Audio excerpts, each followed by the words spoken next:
Hey guys, how you doing tonight?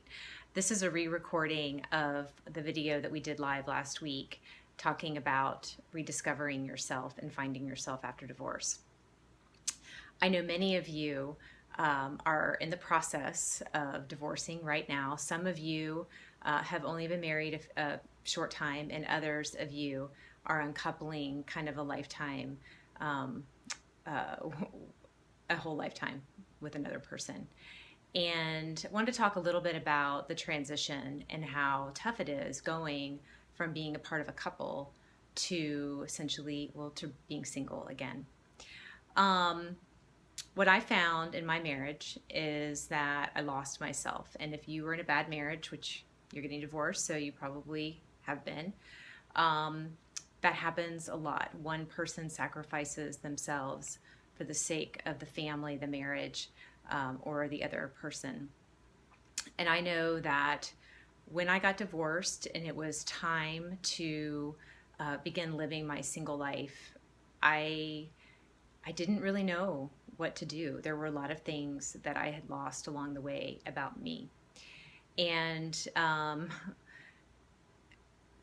I got to a point where I didn't have the kids one weekend, and I couldn't even figure out what I wanted to do, what I was excited about doing.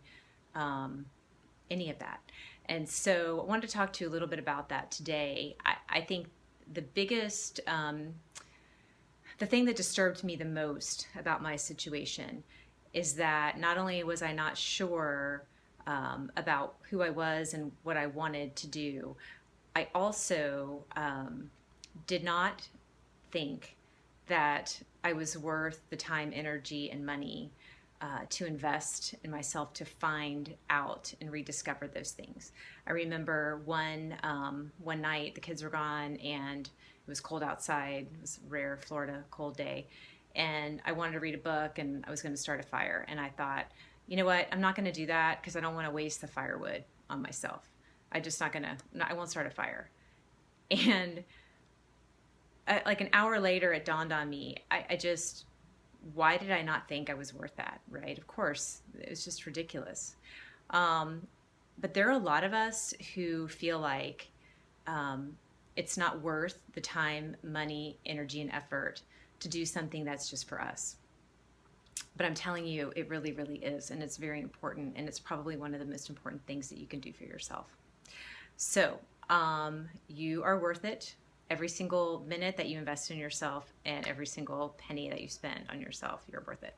So don't ever forget that. Um, I wanted to talk to you a little bit about what I did that helped me rediscover who I was and what I wanted out of life. The first thing I did is I traveled. Now, this began first at work. I traveled a lot for work. I was in Texas a lot. The first job I got after I got divorced. And then that changed to different areas of the country.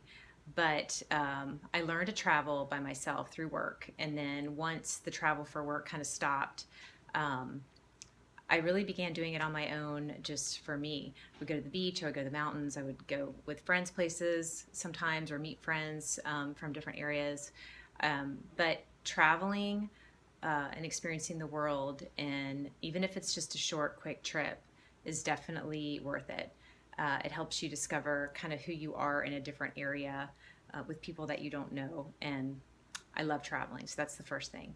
Second thing is reading, of course. So if you can't travel, you read, and that takes you to a different place as well. The third thing I wanted to talk to you about, third thing that I did to help rediscover find out who I really was again, was writing. And I think taking up a hobby like writing, photography, art, anything like that is definitely worthwhile. I began writing, and what I began writing turned into the blog Unchained that you all are a part of today, and turned into this group, and is now kind of turned into a business for me. So you never know what you might find when you take the time, energy, and money to invest in yourself and and learn who you really are. I hope you guys have a great week. Invest in yourself this week, and I'd love to hear all about it, how you've been doing that. Take care until next time. Bye.